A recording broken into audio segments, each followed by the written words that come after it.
Hi, I'm Tori Quisling with the Center for Clairvoyant and Psychic Development, here to teach you how to use crystals in your classroom, specifically pre-elementary and elementary.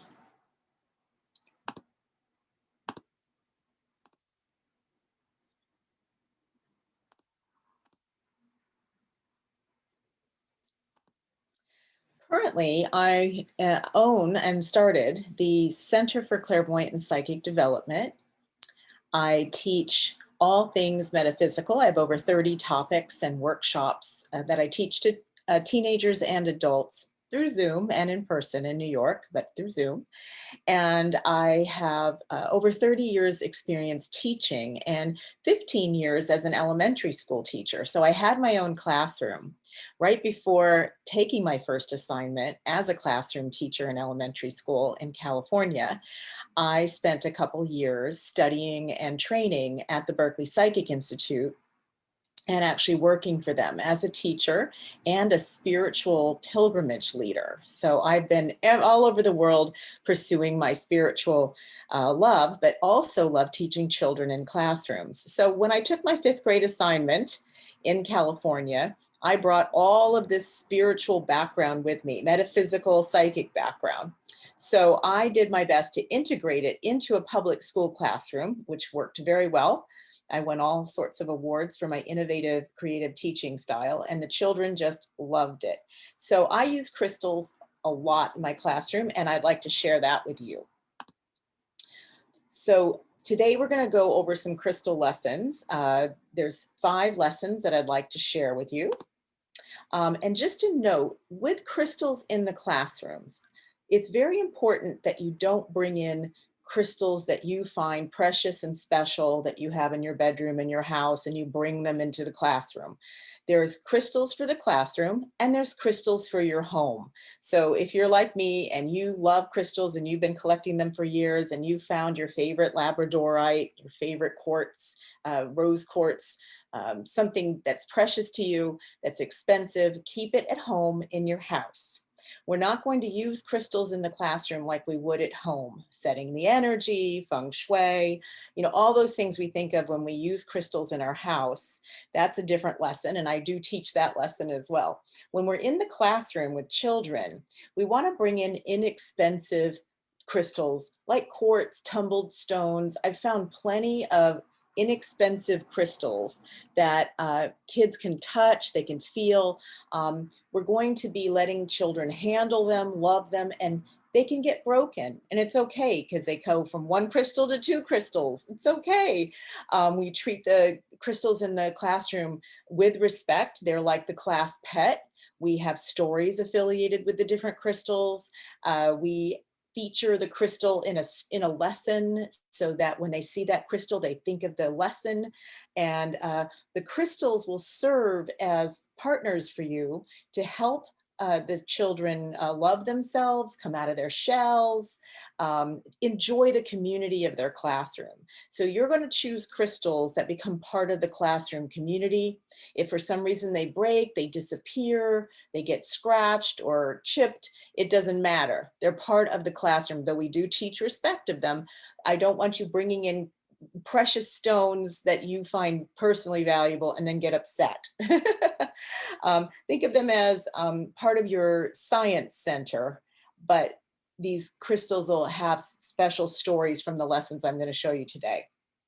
I like to encourage the students in class to bring in the crystals from home. You'll find a lot of students, especially boys, love crystals and collect them. My son did. He's 18 now, but he still has crystals up at college. So have them bring them in for show and tell. Encourage crystals in the classroom. And if they feel like donating their crystals to the class collection, that's great, because I'm going to show you how we're going to use them in class.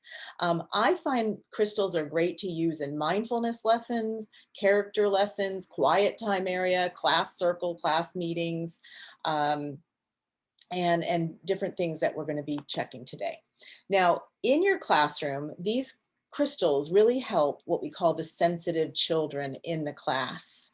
So you might recognize them in your own child, these sensitivities in yourself as a child, and children that that you're working with in the classroom. So these are many things that we find in children that are sensitive and can benefit from using crystals in the classroom and in our lesson.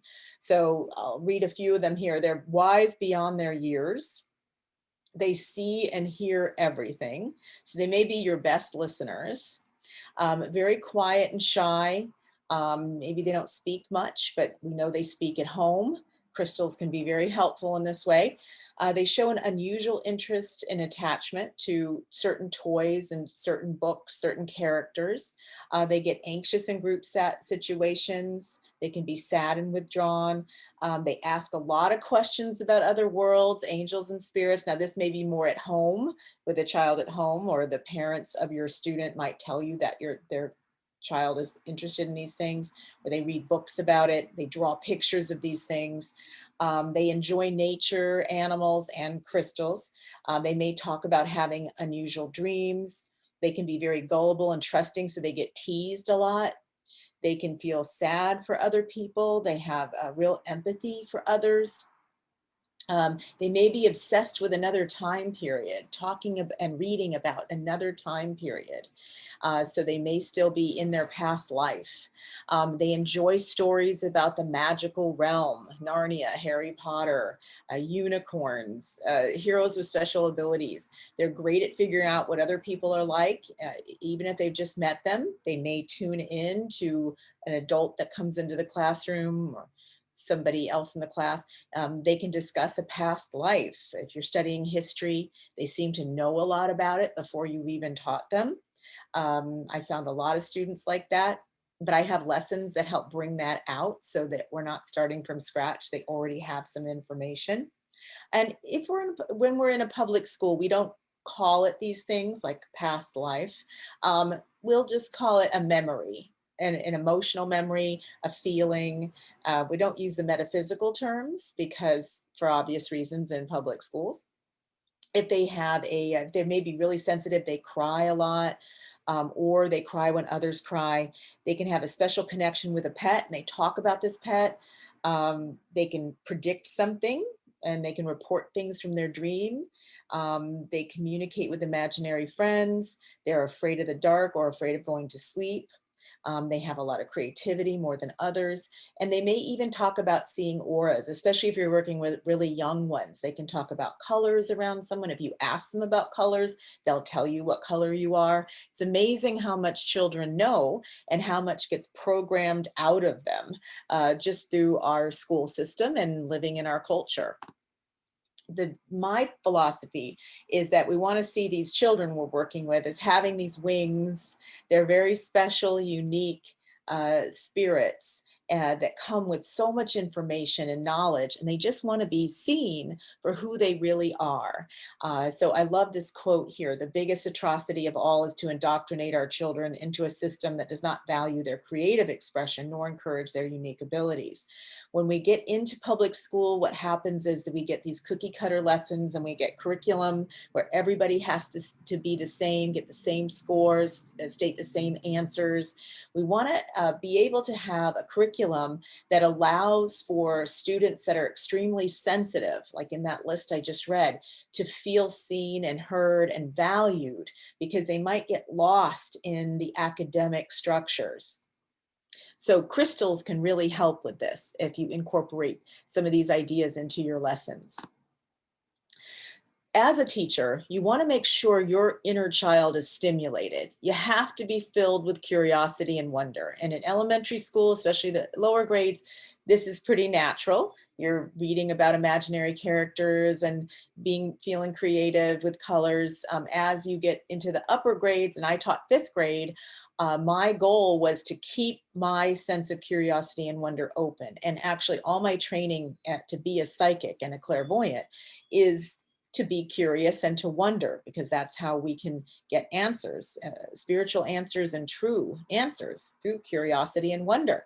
And so it's important for us to stimulate our inner child as the teacher, so that we are a great model for this curiosity and wonder. So this is an activity you can do on your own. Take a piece of paper and draw a dot in the middle.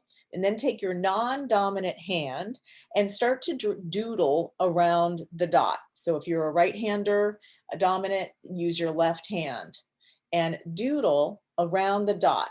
Draw a design incorporating the dot on the paper. Then at the bottom, after you finish your doodle, just write what you think it is. So if it looks like a flower, say it's a flower. And then what does it make you think of? What does it remind you of? Start to realize that the dot is indicative of how we think of ourselves. So what comes through your non-dominant hand, you're going to draw, that's your inner child that results in this drawing. And you'll see that you have to stimulate the less dominant part of you, which is that inner child that's gotten pushed down, to come forward and produce some kind of image, a picture, and describe it and be proud of it. So give that a try. Stimulate your inner child and open up your curiosity and wonder, because that's what's required to incorporate crystals into your classroom. So the first lesson I call the Phantom Quartz lesson. And the goal of this lesson, and each of these lessons is very simple. Like I said, you can incorporate it into a morning class meeting in, where you're sitting in a circle, or your a character lesson, a mindfulness lesson. So I always had this quartz crystal. It looks a lot like this one on the picture. And I have it here. I got it in Brazil on one of my travels to visit with spiritual healing healers.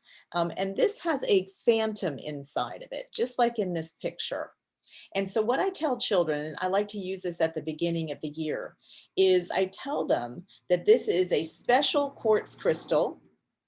It has a phantom growing inside of it.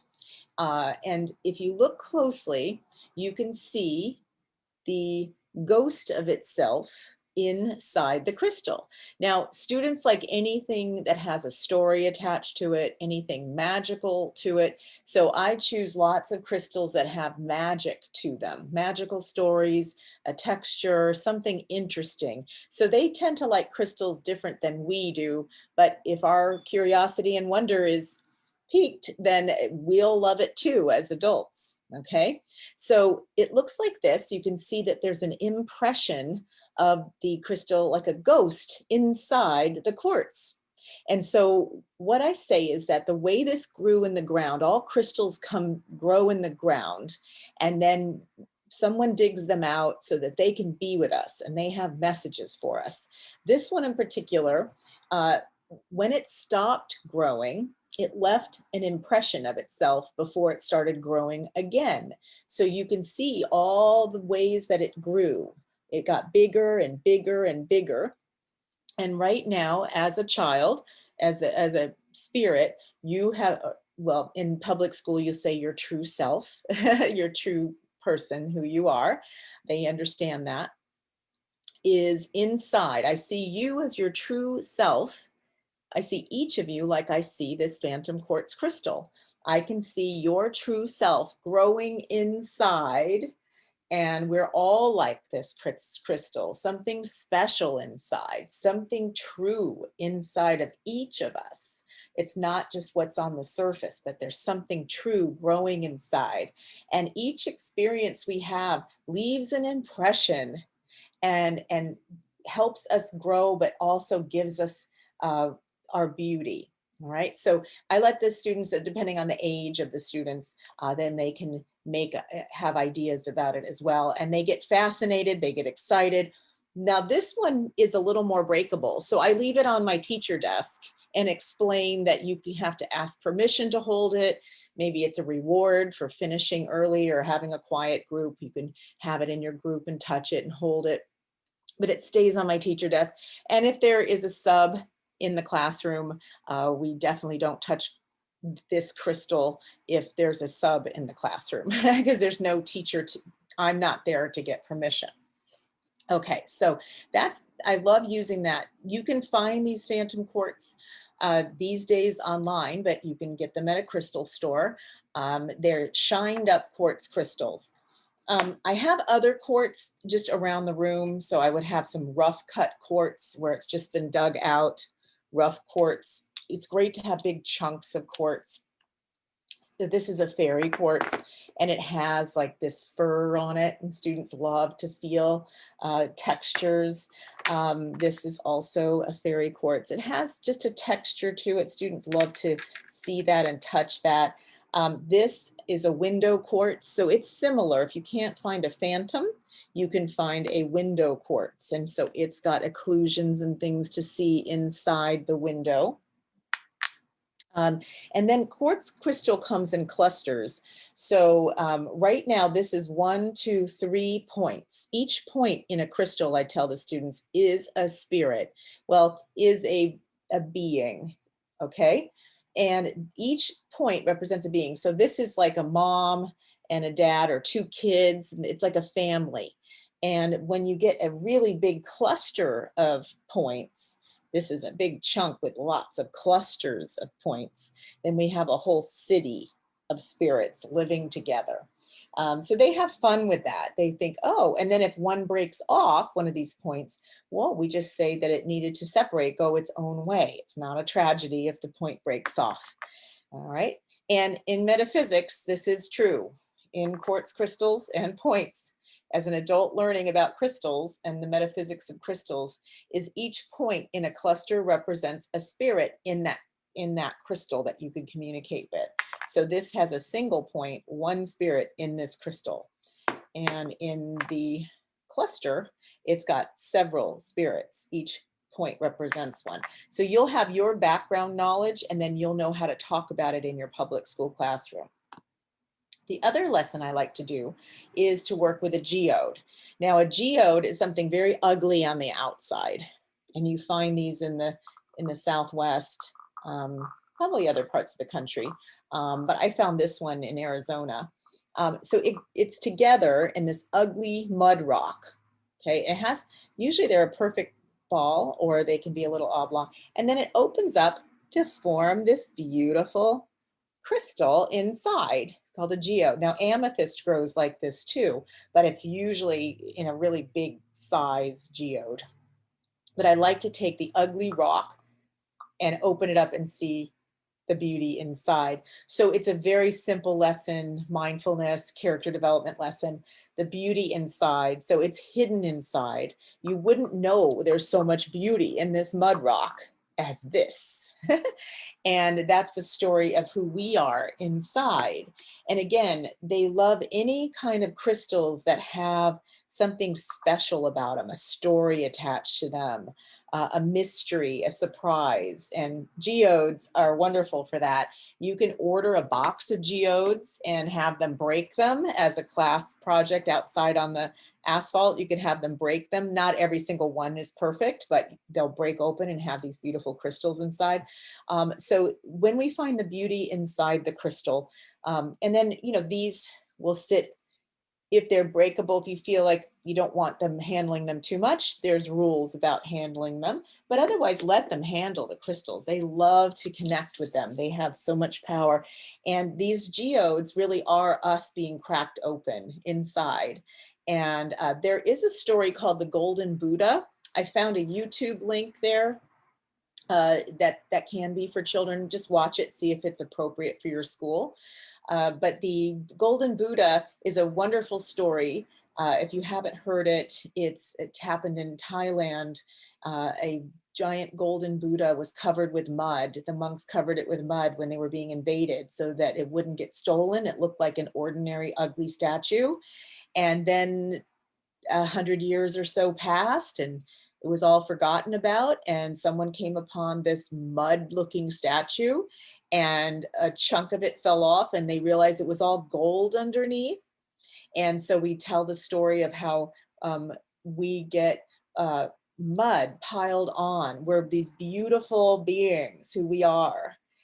So beautiful, and living our life, we just get this mud piled on and on, and we talk about what would make mud on us, making us feel bad. And let's find the Golden Buddha inside. And you would have this geode to help remember that story. right? So, and they can write and journal. They're older, they can write, they can be part of a writing prompt. Works very well.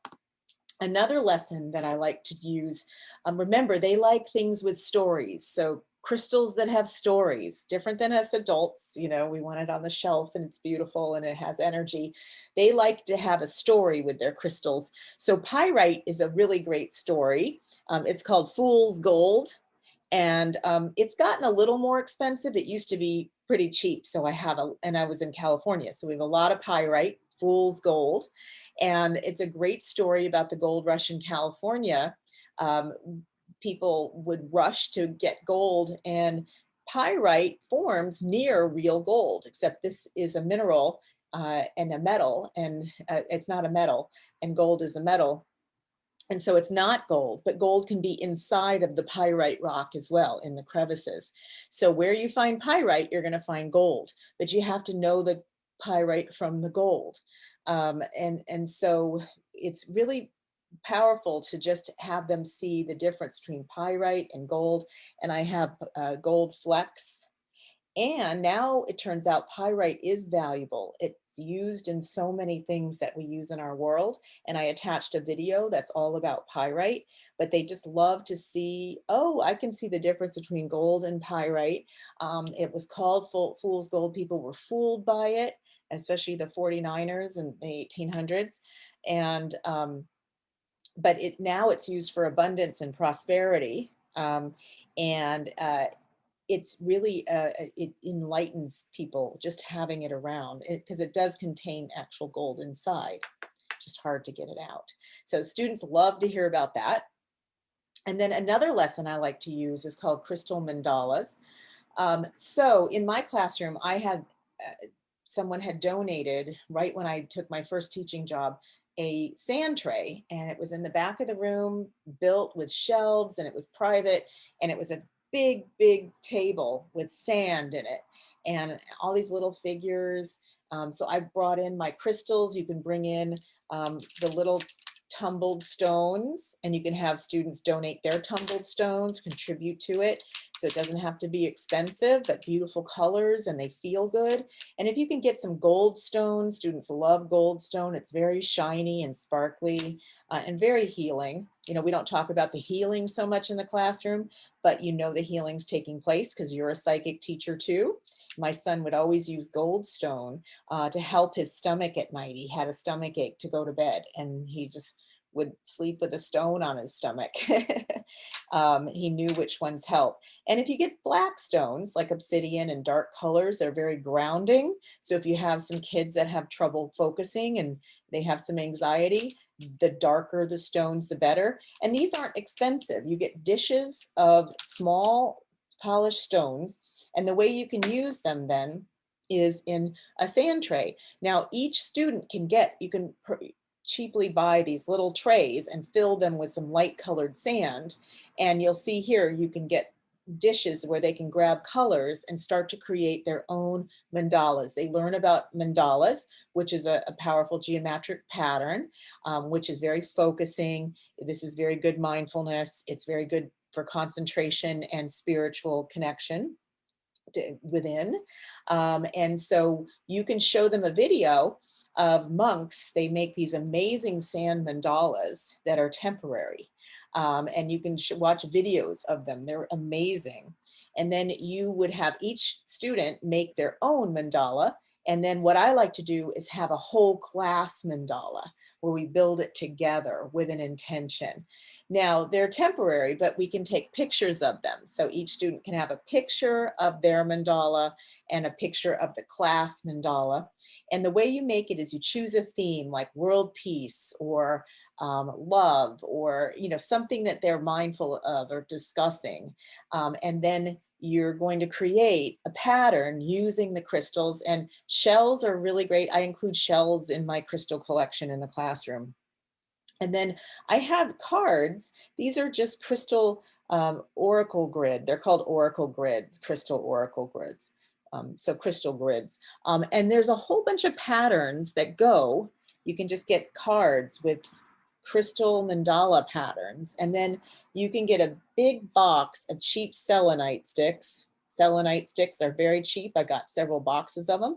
And then you can make patterns with the stones in the sand, and you can give them samples so they can follow the sample.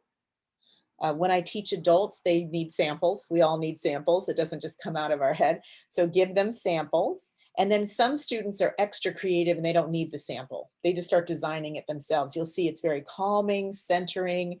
It helps them love themselves, feel valuable, and just tuned in. And then they're touching the crystals, working with the crystals, and creating a sacred mandala. And of course, I do all these things we've just been doing with adults, but you can use it in your classroom with the appropriate public school language. And within the curriculum, you can find moments to make this part of the curriculum, like a math lesson, a science lesson. But you're using crystals, they're touching crystals, and these crystals work on you, whether you believe in them or not. They're working on you, they're healing. The kids love them. They feel like they're friends. Now, the last thing I like to do, and this could be for the older students, the pre-K and really young, they can appreciate it. But there's a book called Hidden Messages in Water by Masaru Emoto, very famous. He passed away a few years ago, but he wrote that book, Hidden Messages in Water. So get that book. And he would put words on a bottle of water that said, I love you. And then the person would think, I love you in that bottle of water, just send their thoughts into it, freeze it, and take pictures of the water crystals.